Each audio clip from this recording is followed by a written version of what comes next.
말라기 4장을 펴놓으시고 질문을 하나 드리고 시작하겠습니다. 왜 이 마지막 날들에 하나님께서 제7일 안식일 예수 재림교회를 왜 세웠다고 여러분 믿고 있습니까? 예, 아주 대답을 참 잘하셨습니다. 율법의 보관자로 삼으셨다. 우리 말라기 종을 읽으시면서 계속 말씀을 좀 드리겠습니다. 말라기 4장 4절, 6절을 제가 읽겠습니다. 말라기 4장 4절과 6절을 읽겠습니다. 너희는 내가 호렙에서 온 이스라엘을 위하여 내 종 모세에게 명령한 모세의 율법을 법규와 법도 함께 기억하라. 보라, 크고 두려운 주의 날이 이르기 전에 내가 대언자 엘리야를 너희에게 보내리니 그가 아버지의 마음을 자녀들에게로 돌아오게 하며 자녀들의 마음을 그들의 아버지에게로 돌아오게 하여 내가 와서 저주로 그 땅을 치지 아니하게 하리라. 교회 중 1권 76페이지인가 라고 기억이 되시는데요. 아니면 116페이지인가 한번 보시고요. 이렇게 말씀하셨습니다. 이것은 셋째 천사의 기별을 의미한다라고 말씀하셨어요. 무슨 말인가 하면 마지막 제7일 안식일 예수 재림교회를 세우신 목적 가운데 하나가 이 말씀에 잘 드러나 있습니다. 간단히 말씀을 드리면 여호와의 크고 두려운 날을 위해서 모든 사람들의 주의를 어디로 돌이키는 사명을 가리키죠? 하나님의 십계명으로요. 율법으로. 이것이 엘리야의 사명이었고 마지막 재림교회의 정체성을 의미하는 말씀이라고 이야기합니다. 거듭 말씀을 드리면 크고 두려운 주의 날이 이르기 전에 온 땅의 사람들을 어디로요? 하나님의 거룩한 율법으로, 계명으로 주의를 축복시키는 기별이 이 본문의 말씀을 의미하면서 이것이 바로 셋째 천사의 기별이라고 말씀하셔요. 자, 하나만 더 보고 또 말씀을 드리겠습니다. 잘 아시는 말씀 있죠? 이사야 58장을 다시 보겠습니다. 이사야 58장을 다시 봅니다. 12절을 다시 읽으면 또 내게서 나올 자들이 오래되고 표효가 된 곳들을 건축하며 너는 많은 세대들의 기초를 이렇게 세우리니 사람들이 너를 일컬어서 무너진 곳을 보수하는 자라 하며 그할 수 있도록 길들을 복구하는 자라 하리라. 특별히 13절을 보니까 특별히 어디가 심각하게 훼손당하고 짓밟혔습니까? 내가 내 발을 돌이켜 안식일을 범하지 아니하고, 안식일 언급되어 있죠. 안식일 55장도 나오지만요, 내 거룩한 날에 쾌락을 행하지 아니하며 안식일을 일컬어서 즐거운 날이라, 주의 거룩한 날이라, 존귀한 날이라 하고, 그래서 하나님께서 마지막 온 땅의 사람들을 특별히 여호와의 날을 위해서 계명으로 주의를 돌리는 그 일을 위해서 이 교회를 세우시면서 특별히 그 교회 명패 위에 뭘 두셨죠? 제7일 안식일을 두셨어요. 특별히 두셨습니다. 그래서 연애신은 말하기를 이것은 전통에 있는 화살과 같다. 특별히 로마 교황권과 개신교회를 향한 강력한 날카로운 화살 촉이 재림교회 이름이라고 말씀하셨어요. 다시 말하면 제7일 안식일 예수 재림교회라고 말할 때 온 땅의 사람, 특별히 개신교회와 천주교회를 바라보면서 너희가 뭐하고 있다는 것입니까? 율법을 짓밟고 있다 라는 메시지가 이 교회 명패에 담겨 있다고 말씀하셨어요. 자, 그것은 이제 아주 기본적인 부분이고 제가 중요한 말씀을 드릴 거예요. 다시 말하면 제7일 안식일 예수 재림교회를 세우신 까닭은 아까 말씀처럼 율법에 뭐로 삼으셨다는 것입니까? 보관자다. 그 말의 의미가 뭡니까? 단순히 보관한다는 말의 의미입니까? 하나 질문을 드릴까요? 율법의 보관자로 삼으신 뚜렷한 실물 교훈이 우리 앞에 힌트를 싣겨드립니다. 믿음의 조상으로 서 있죠. 누굽니까? 아브라함이 아브라함을 가만히 연구해 보면 하나님께서 율법의 보관자로 삼으신 사람이 어떤 사람인지, 그가 어떤 경험을 통하여 그 율법의 보관자가 되었는지, 그걸 좀 이름하여 우리가 다루는 주제로 말씀을 드리면, 믿음으로 말하면 의가 무엇인지, 믿음으로 말하면 의의 참된 기별이 무엇인지, 그 기별의 열매가 무엇인지, 참 기별이 무엇인지, 결국 율법을 보관한다는 말의 의미가 무엇인지 아브라함을 통해서 우리는 잘 알 수 있다고 생각이 들어집니다. 이 시간 그런 부분을 좀 짧게 좀 다뤄보겠습니다.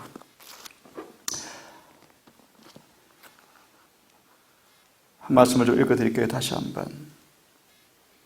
하나님께서는 진리를 통하여 당신 자신에 관한 계시를 우리에게 주신다. 그렇죠? 그러므로 그 말씀을 그대로 받아들인 사람들은 사단의 속임수에서 보호가 되어진다. 특별히 어떤 부분인가 잘 들어보세요. 오늘날 일반 종교계가 진리가 등한히 되어지면서 죄가, 악이 교회에 들어오게 된 이유가 뭔가?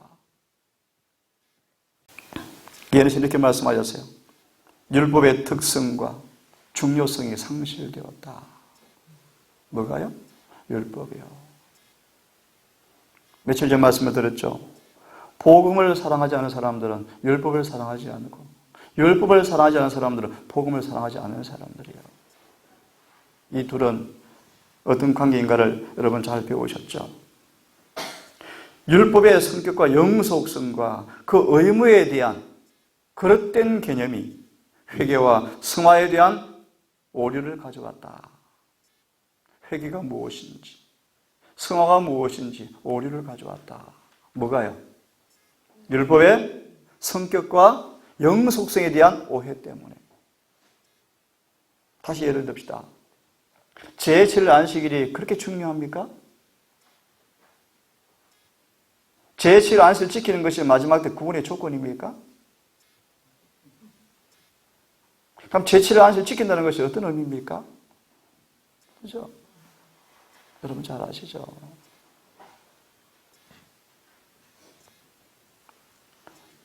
첫째 천사의 기별을 들으시면서 이미 아시겠지만 이 교회 안에 개혁운동이 일어나야 합니다. 잘 들으세요. 지금 재림교회 안에 개혁운동이 일어나요. 개혁운동이. 그것이 뭔가 하면 안식일을 지키지 않는 일요일 교인들을 안식일을 지키게 하는 걸 넘어서서 재림교회 안에 안식일에 개혁운동이 일어나야 합니다. 이게 첫째 천사의 기별이에요. 왜요? 오늘 안식일 교인들이 뭐 하고 있습니까? 안식일을 다 무너뜨리고 있어요. 다 무너뜨리고 있어요. 조금 더 있습니다. 그 결과로 다시 말하면 율법의 특성과 중요성이 상실되었고 그 성격과 영속성과 그 의무에 대한 그릇된 개념이 교회 내에 경건의 표준을 낮추어 버렸다. 이것이 바로 하나님의 성령과 권능이 결핍된 원인이다. 교회가 왜 미지근하다고 말씀을 드렸습니까? 그 이유가 뭐라고 말씀을 드렸습니까?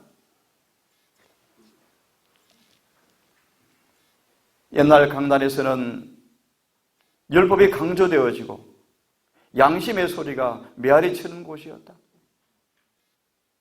율법과 그 교훈과 엄숙한 명령을 명백히 가르쳐 주므로 언제나 놀랄 만한 능력을 보여주었다.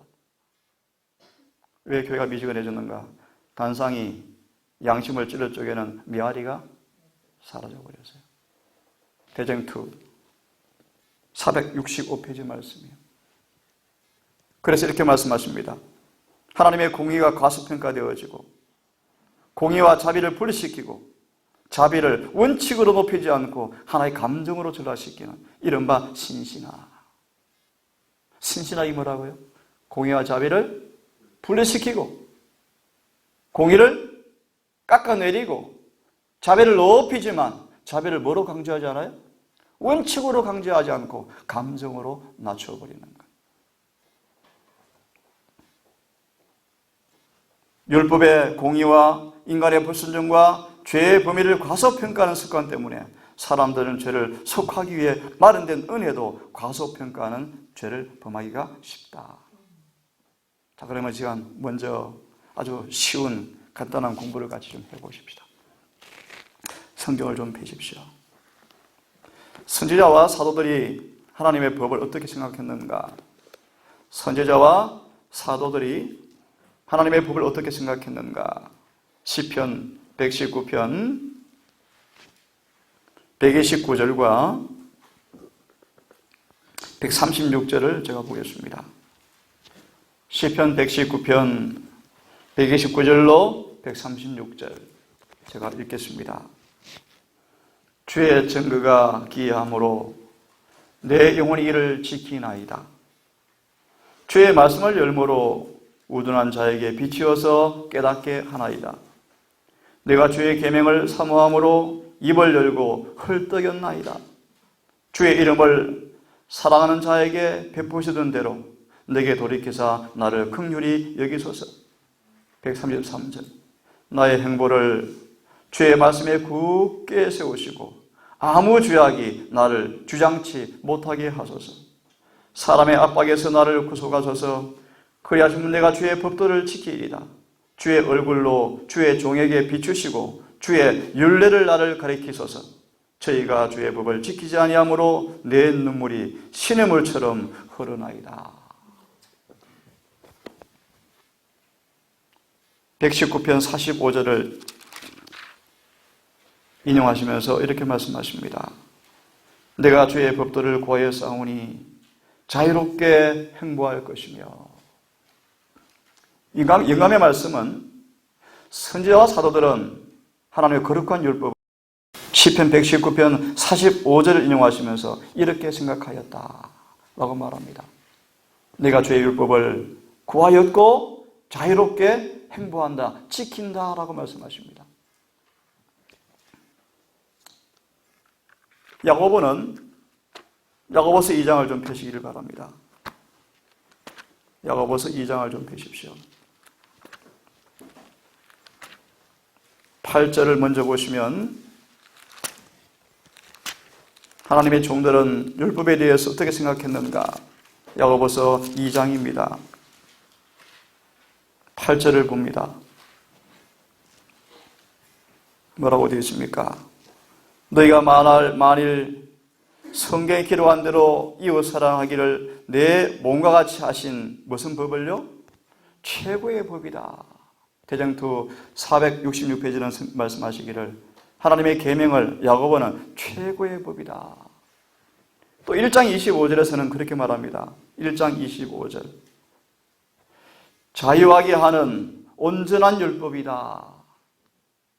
하나님의 종들은 하나님의 계명을 뭐라고 표현합니까? 최고의 법이다. 또요, 자유케 하는 완전한 율법이다 라고 말씀하십니다. 계시록 22장 14절은 이렇게 말합니다. 계시록 22장 14절입니다. 그 두루마기를 빠는 사람들은 킹 제임스 성경은 대쟁투 학원 466페이지는 말씀하죠. 계명을 지키는 자로 번역되어 있다고 되어 있습니다. 그죠? 예내신에서는 그 두루마기를 빠는 자들은 다시 말하면 십자가에서 예수께서 돌아가신 지 50년 후에 십자가에서 주님께서 돌아가신 지 50년 후에 요한은 22장 14절을 통해서 말하기를 그 계명을 지키는 자들은 복이 있다고 말씀하시면서 그들만이 생명나무에 들어가며 문들을 통하여 성에 들어갈 권세가 있다고 말씀하십니다. 하나님의 계명은 변할 수가 없죠. 그래서 성경을 좀 펴십시오. 이사야 42장을 펴시기 바랍니다. 이사야 42장 21절을 다 함께 읽어보시면서 예수께서 오신 사명이 무엇인지, 예수께서 왜 이 땅에 오셨는지에 대해서 한 이유를, 원인을, 그 목적을 한번 읽어보겠습니다. 폈으면 이사야 42장 21절을 같이 읽습니다. 시작. 여호와께서 자기의 의로우심을 위하여 기쁨으로 그 복을 받게 하여 기쁘게 하려 하시나니. 이사야 42장 21절 여호와께서 자기의 의로우심을 인하여 기쁨으로 무엇을요? 그 교훈을 원래 성경은요, 율법을 크게 하러 오셨다고 말합니다. 다시 말합니다. 예수의 삼위이 무엇이라고요? 율법을 크게 하러 왔다. 이 말을 마태오 5장 17절에 뭐라고 말씀하십니까? 내가 법을 폐하러 온 것이 아니라 율법을 완전케 하러 왔다라고 말합니다. 같은 구절입니다. 이사야 42장 21절과 마태오 5장 17절 18절은 같은 말씀이십니다. 다시 말합니다. 예수께서 왜 오셨는가? 율법을 뭐 하러 오셨죠? 존귀케 하려, 크게 하려. 다른 말로 뭐 하러 오셨죠? 완전케 하러 와요. 완전케. 그래서 시편 40편입니다. 시편 40편. 지금 이러한 성경 구절들의 연결은요, 너무 잘 아시는 것처럼 성령께서 쭉 나열해 놓은 것입니다. 예언신 말씀 그대로 지금 읽어드리는 거예요. 자, 시편, 맞습니다. 읽으십시오. 40편 8절이죠. 이 구절은 너무 우리가 암송을 하고 잘 아시는 구절인데요. 8절입니다. 같이 읽어보겠습니까? 시작.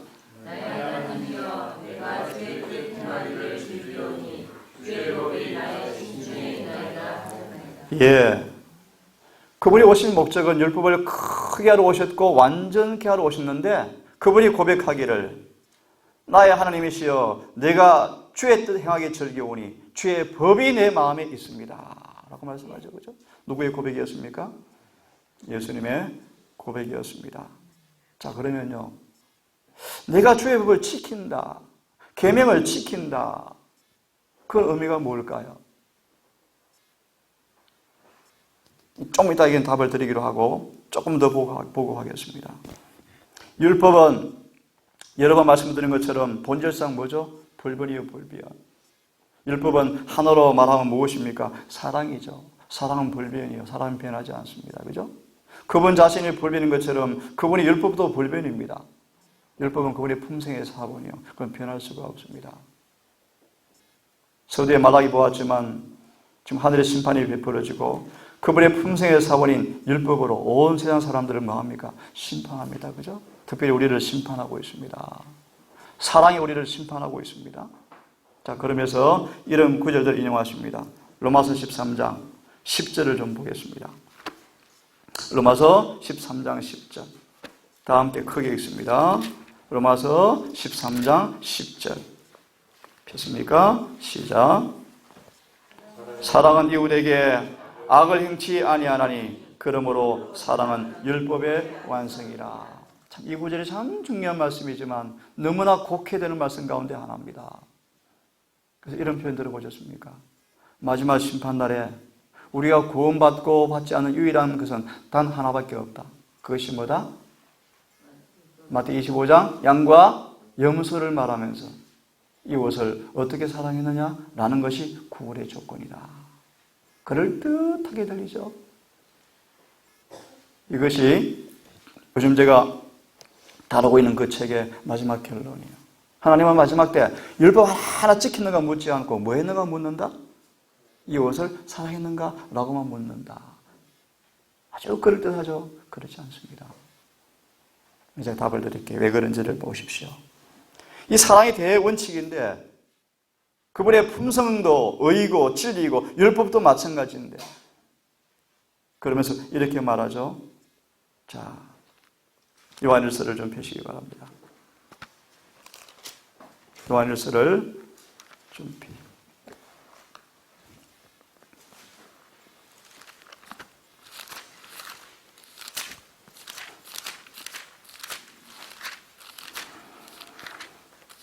그런 말씀이 꽉 찼죠. 자, 요한일서 2장을 좀 펴시길 바랍니다.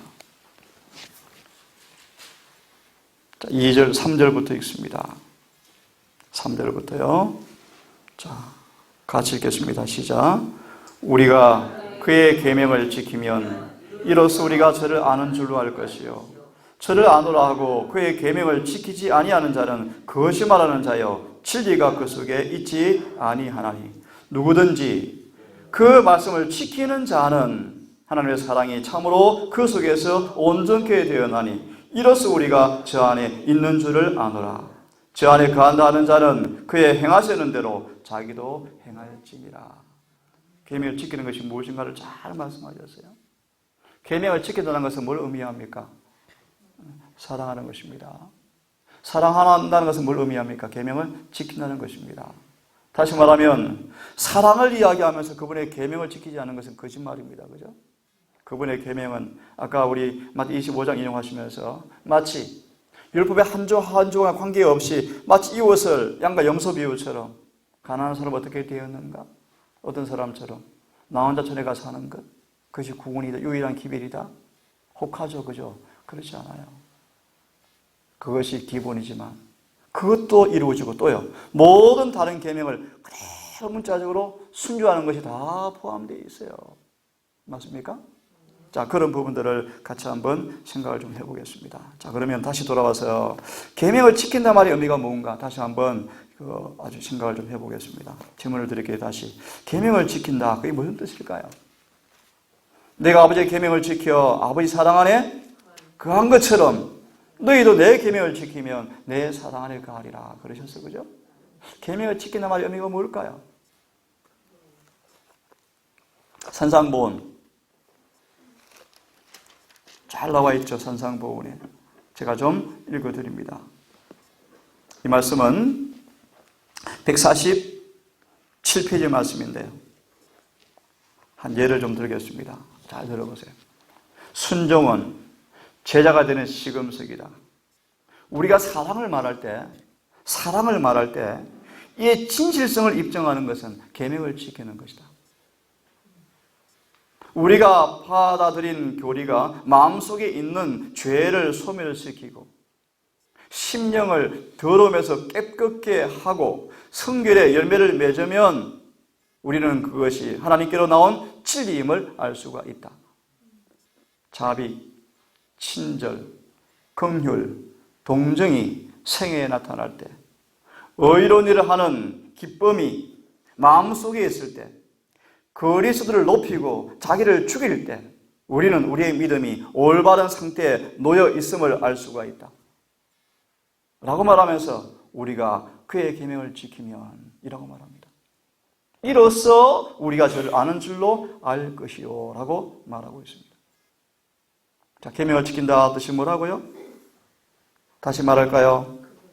우리의 마음이 죄에서 깨끗해지고 성결의 열매가 맺혔다라고 말하면서 자비, 친절, 긍휼, 동정, 의로운 하는 기쁨이 마음에 있고 예수를 높이고 자아가 죽을 때 이것이 믿음의 올바른 상태가 있다. 다른 믿음으로 의를 행하고 있다. 그런 뜻입니다. 이것이 뭐다? 계명을 지키는 것이다. 좀 더 정확하게요. 실물교훈 312페이지를 봅니다. 계명을 지키는 것이 무엇인가? 한번 잘 들으십시오. 종교는 거룩한 산이나 성전을 찾음으로 사람들이 하늘과 교통하게 되는 것이 아니다. 종교는 외형적 형식과 의식에 한정되어서는 안 된다. 하나님께로 나오는 종교가 하나님께로 인도하는 유일한 종교이다. 우리가 그분을 올바로 섬기기 위해서는 우리는 거듭나야 한다. 거듭나는 것이 뭔가? 이것이 마음을 새롭게 하고 정신을 새롭게 하여 우리가 하나님을 알고 사랑하는 새로운 능력을 줄 것이며 이것이 하나님의 모든 요구에 즐겁게 순종하게 만들어 줄 것이다. 이것이 바로 참된 경배이며 이것이 바로 계명이라고 말씀을 드려요. 이것이 바로 영생의 조건이라고 말씀을 하십니다. 이 말씀은 시대의 소망에 있는 189페이지의 말씀입니다. 한 말씀을 더 보고 아침은 정리를 좀 하겠습니다. 실물교훈 312페이지에서는 계명을 지킨다 말의 의미가 뭔가를 또 이렇게 말씀하십니다. 실물교훈 312페이지 하면 잘 아시죠? 이거 읽고 아침은 기도하고 또 이어서 하겠습니다. 나중에. 하나님 계명을 지키는 것이 의미가 뭔가 말씀을 드립니다. 잘 들으십시오. 천천히 읽을게요. 우리가 회개하고 예수를 믿을 때 그분은 의의 두루마기를 입혀주신다. 이 두루마기에는 사람이 만든 실은 한 올도 섞이지 않았다. 예를 들면 이것입니다. 거듭나지 않고 이웃을 위해서 내 몸을 불사라 내어주는 봉사할지라도 그 봉사는 이 의에 전혀 관계가 되지 않습니다. 전혀 관계가 없습니다. 다시 말합니다. 우리 진짜 거듭나서 예수와 하나가 되어지고 성령이 내 안에 거하면서 하지 않는 그 어떤 선한 봉사도 이 의에 감이 될 수가 없어요. 인간의 의에 불과해요. 반면에 여러 번 말씀드렸죠. 정말 예수 안에 있는 사람들이 내 집에 지나가는 손님 하나까지 찬물 하나 떠준다 할지라도 그 찬물은요, 하늘의 상급이 주어진대요. 그 말의 의미를 아시겠죠? 자, 다시 한번 들으십시오. 인성으로 나타나신 그분께서는 완전한 품성을 나타내셨고 어떻게 해요? 계명을 온전히 지킴으로 이 품성을 우리에게 나누어 주시기를 원하신다. 자, 라고 말하면서 그분은 모든 율법의 모든 계명을 지키셨다. 나의 하나님이시여, 내가 주의 뜻 행하게 즐겨오니 주의 법이 내 심중에 있나이다 라고 말씀하셨다. 내가 아버지의 계명을 지켰다고 말씀하셨다. 당신의 완전한 순종으로 말미암아 모든 인류로 하여금 우리 자신을 계명을 지킬 수 있게 하셨다. 우리가 우리 자신을 그분께 바칠 때 우리의 마음은 그분의 마음과 연합되어지고 그분의 뜻은 우리의 뜻과 합병되어지고 우리의 정신은 그분의 정신과 하나가 되어지고 우리의 생각은 그분에게 사로잡히게 되어서 마침내 그분의 생애를 살게 된다. 이것이 의의 두루마기를 입었다는 의미이다. 이것이 바로 계명을 지키는 거예요. 왜 영생의 조건이 믿음으로 마음의 의를 체험해야 되는 것인가? 이해하시겠습니까? 그 의를 체험하지 않고서 뭐 할 수 없습니까? 계명을 지킬 수가 없기 때문이에요. 그것이 바로 영원한 복음이라는 것입니다. 마무리합니다. 산상수훈은 이렇게 마무리하죠. 계명을 지킨다는 것은 그분의 품성을 우리 삶 속에서 재현시키는 것이다 라고 말합니다. 그죠? 오늘 여기까지 하겠습니다. 제7일 안식일 예수 재림교회를 왜 부르셨는가? 의미를 아마 이해할 것입니다. 그죠? 이것이 바로 율법의 보관자다라는 말의 의미를 이해한다고 생각이 들어집니다. 모쪼록 오늘 이 안식일을 준비하는 우리의 행복 속에서 우리 주님과 긴밀한 믿음의 관계를 통하여서 우리 안에 이루시는 그분의 의의 강력한 역사가 여러분 삶의 모습으로 아름다운 순종으로 봉사로 원칙에 반석까지 철저하고 그분의 의의 여러 열매가 드러날 수 있는 아름다운 생애가 되기를 바라면서 아침에 말씀을 마치겠습니다. 기도합시다.